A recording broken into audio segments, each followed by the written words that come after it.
What's up, everybody? And this is a special episode of the Other Side of the Firewall podcast, where we talk about the latest and greatest in cybersecurity news, as well as we highlight those movers and shakers and glass ceiling breakers, those people of color who've made it to the other side of the proverbial firewall. My name is Ryan Williams, and it's a little bit different, right? So we do a small segment called Barely Gaming. I'm a middle-aged man now, like just barely, right, 41.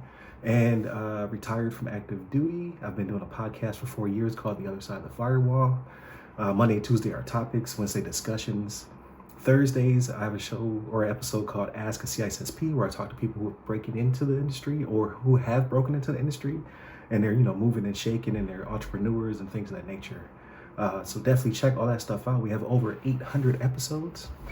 I know that sounds like a lot, but when you're making four short episodes every week, 52 weeks, right? So 200 episodes a year, just about, and give or take. We do a few more, we do a few less.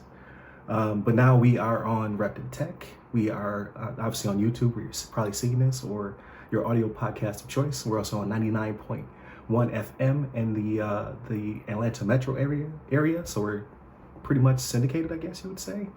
We're released every week. And then we are also on, or soon to be on, Channel 10 in the Fairfax, DC area on their public access.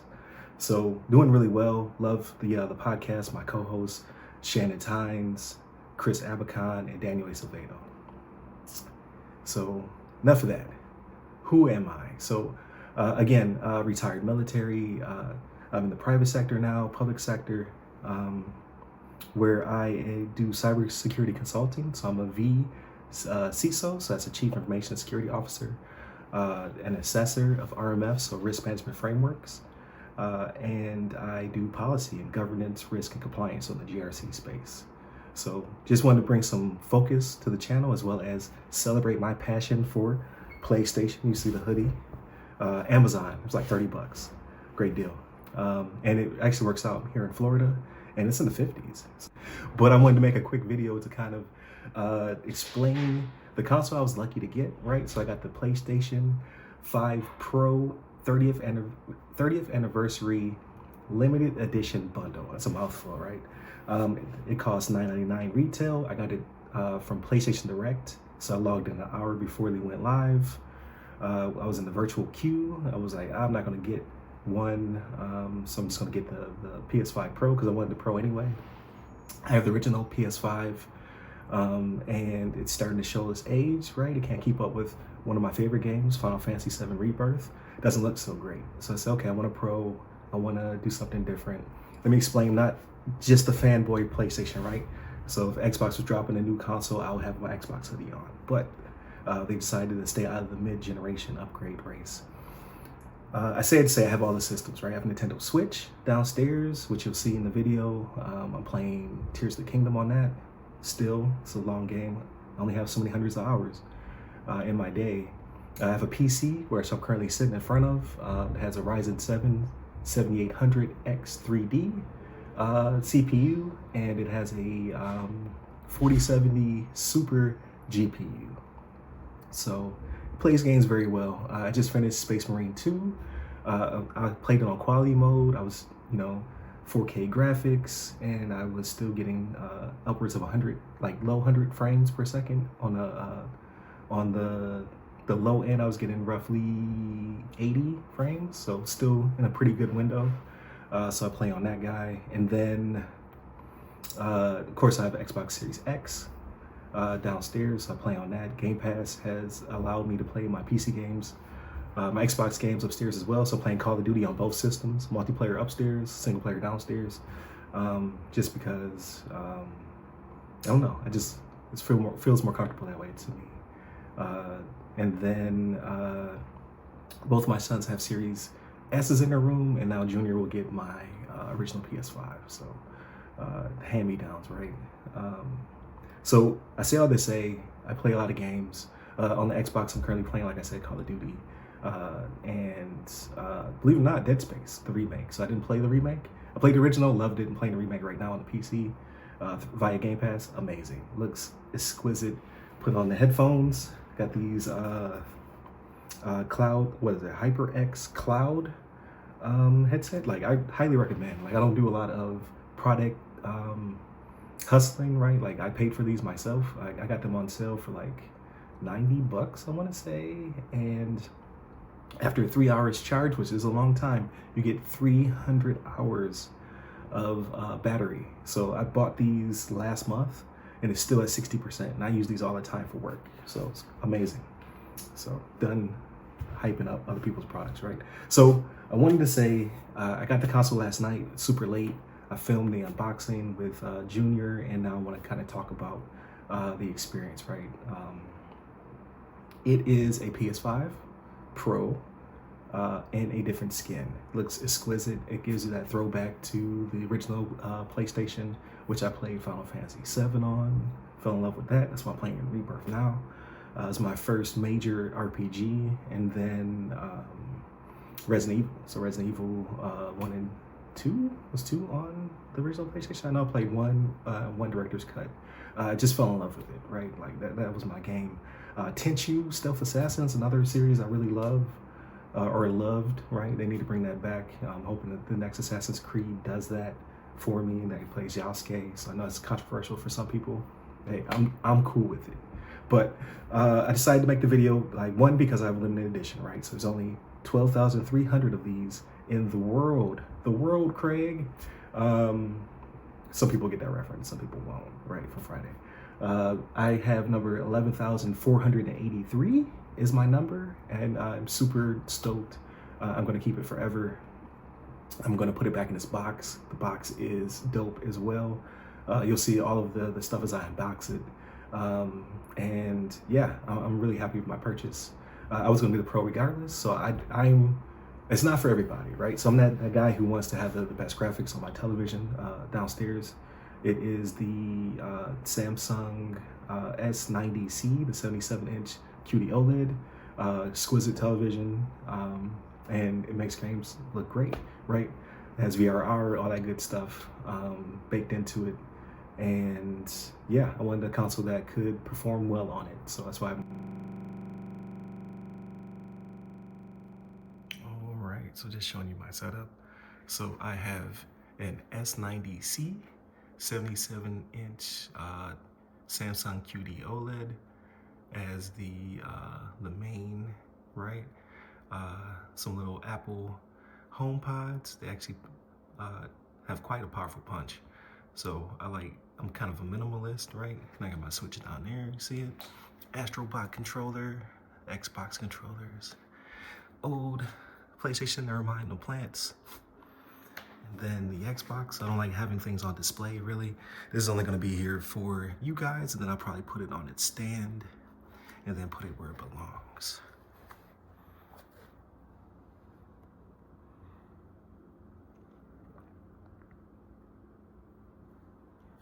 So just wanted to give you guys a quick look at what I'm playing on. And then yes, that's me in the background. So definitely check out the podcast, The Other Side of the Firewall, or Ask a CISSP. And upstairs, again, you know, doing my PC gaming. So those games are always gonna look better. But I think the PSSR, so PlayStation Super Special Recipe, I can't remember what it stands for off the top of my head. That's the thing about not having a script, right? But it's basically the upscaler. It's like DLSS, FSR, but for PlayStation. It's supposed to make the games look good. The only thing I booted up last night, because I was extremely tired, was Final Fantasy VII Rebirth. I discovered that there was 2 new graphic settings for it. And I think I went with versatility, which is 60 frames at 4K, and it was night and day difference. It was like someone sharpened up the image, cleaned it up, and it actually pops now. So I'm about 40-50% through the game, and I just completely stopped playing it at one point when I heard the rumors of a Pro, and I was like, you know what, I want that. So hopefully it comes to fruition, and it did. So I started it last night just so I could see what it looks like. Look gorgeous. I'm in the Costa del Sol area, and I was immediately put it back in rest, went to sleep. All right, so I figured y'all probably wanted some gameplay, because I have none on here yet. So, see my little controller collection, Astrobot, probably my game of the year so far, until I beat Final Fantasy. So I don't remember this screen looked like this before. boot up Final Fantasy VII Rebirth. Boots right in. I am currently in, you're my very annoying dog, walking around again. She only walks around when I start talking. She's probably like, who is he talking to? System, options, graphics. So I've been in versatility. So originally there was only performance sharp, performance smooth, very confusing. Options, graphics mode, which I believe is 30 frames because it seems like it's moving pretty slow. Start it up real quick. So this is graphics mode. See, when I pan around, I'm no digital foundry, but I can tell when something's not running at a smooth 60. And then flip it to versatility.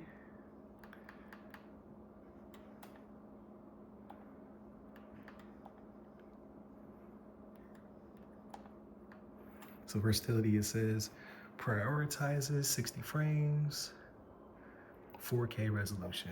Graphics was just 4K, so that's why I think that drops to 30. So I'm fine with meeting in the middle.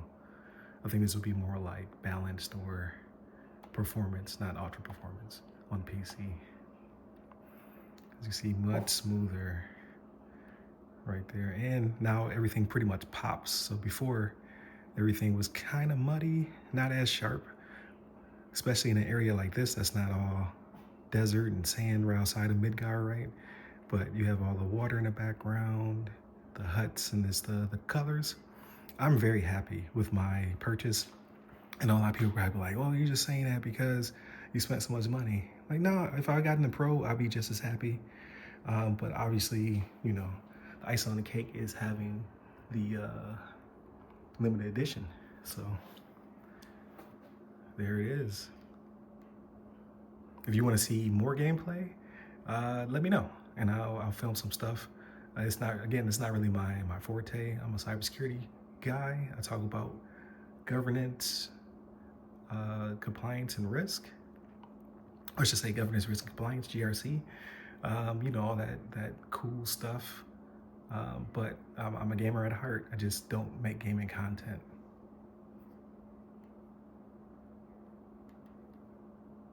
I'm gonna play with it more today. I don't expect very much out of it right away. It's more of a future purchase, right? Like I know things are gonna look gorgeous in the future. Games right now are just getting pro patches. I'm gonna try out Callisto Protocol. I saw it had a 4K 120 patch. It obviously has an 8K 30 patch. I don't have any 8K displays in the house. And it's not really something I'm interested in buying at this time. Like maybe that'll be a thing for the next generation, but right now I don't need one. And then want to show off some accessories, right? So we'll start off with the box itself. So I showed lots of stuff in the unboxing video, but it is exquisite in itself. It is heavy. Like the box itself weighs probably like 8-10 pounds, something like that. Like very heavy box. It has all of the different, I call them icons in the video, but it has all of the different form factors of the PlayStation. So you see PS3, or I'm sorry, PS2 on this side. On the front is the PS5. Right here is the PS3. And on the back is the PS4. So it's kind of like lithograms, I guess you would say. They're raised up areas. Again, the box is super heavy. It displays really well. It has a bunch of cool Easter eggs on the inside with the sacred symbols. And this thing's just dripping with design. And I really appreciate it. So it's weird, right? Like to tell somebody that they need to buy a $700 console is a hard sell. I think the Pro, so this is my hot take. I think the Pro at $700 is steep because all you're getting is the console and a controller. Like no stand, no disc drive, none of that stuff. I don't need disc drive. I have 3 games on disc from 2 generations. I have Cyberpunk 2077 for the Series X or S, right? Whichever one you want to pop it into, because it was $10 at Best Buy because the game launched so bad. And then I have Final Fantasy VII Remake for the PS4 because my wife got it for me for my birthday when it came out. And I have Uncharted 4 for some reason also for the PS4. Those are my only discs. 2 generations, all digital. When it comes to the PlayStation and the Xbox ecosystems, and then I'm all physical when it comes to Nintendo. So all Nintendo games I have are all on cartridge because they hold their value really well in case I decide to trade them in, which I probably won't. But also I was afraid that Nintendo would do the okey doke and decide to not migrate and not have backwards compatibility because they're Nintendo. They could do that if they wanted to, right? How many times have you bought Super Mario Brothers? But they have assured their investors that they are. So I digress. But I still have physical copies. But yeah, so I don't need this. And I'll have one in the house anyway, right? Like I can just use my son's, or I can pop it in the Series X because I have the one with the disc drive in it, the original Series X. Aside from that, yeah, it's a hard sell at $700. I'd wait for it to go on sale. Not to say it's not worth it. It's the weird juxtaposition. Like this cost me $9.99. I was prepared to spend way more because I went in there blind. They didn't announce the price beforehand. It came with the controller, so I have the controller. Also very pretty with the original colors. Like everything just looks better in this gray. I tell you. And then I have to unlock it. The anniversary right here, this guy.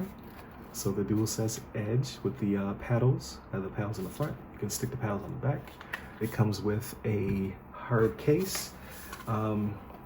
Very nice, very stylish, very demure, very cutesy, as some would say. It has all of the paddles and all the other stuff I can switch out. And it also has a little flap in the back so you can stick your charging cable. Very similar to Xbox's version. So I have the Elite Series 2, I want to say. So both of these are going to be PC controllers. I'm just going to tell you that, the blasphemy, right? I don't play on keyboard and mouse. I didn't grow up that way. I grew up consoles. I like what PC is doing. I don't like the controls. I just can't do WASD. Not going to happen. But I say all to say, both these controllers build quality is amazing. I cannot wait to game on them. The case is different though. So obviously this one is an Xbox case.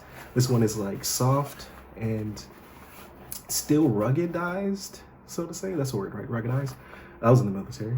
And you can stick the charger through the back. Still very nice case. But this one can withstand nuclear blast. It's a very hard case. So yeah, just different build quality in that way. Love them both. Again, these are like the one downstairs. Like this one will go downstairs for the friends and family.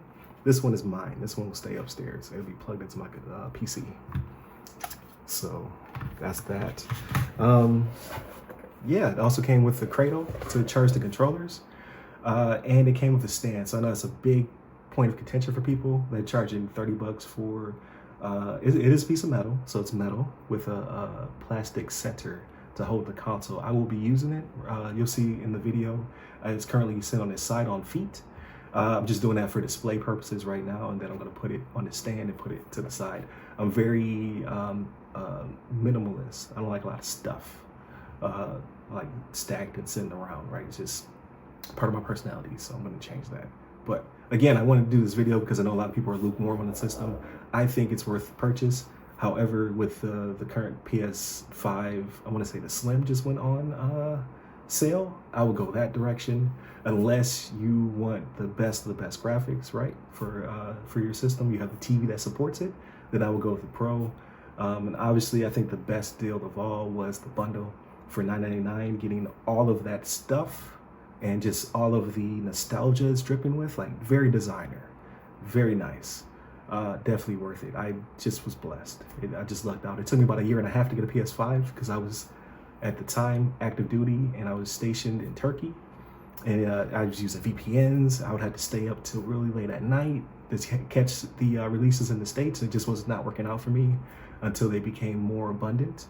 And I think the PS gods, lowercase g, blessed me this time because of all of my hard work last time. But I'm sure other people also had to struggle. I just lucked out, people. I'm sorry. But don't buy from scalpers. I saw them going for like upwards of $3,000. Don't feed the trolls.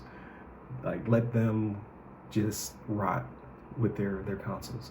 Like they say, don't hate the player, hate the game. I don't like none of that. I think that's despicable. People should get, people who want it should get it if possible. Like, yes, I believe PlayStation should have made more of them for people, but I get that this is super rare, super limited is what they wanted to go with. And they also have other PS Pros and controllers and things, so you can still get some of that nostalgia. But I do feel for you if you weren't able to get the bundle. So I definitely feel blessed in that regard. So again, I'm not professional with the unboxing. I am a podcaster and content creator, but this is not my space. I checked out Podcast Beyond. They were lukewarm on it.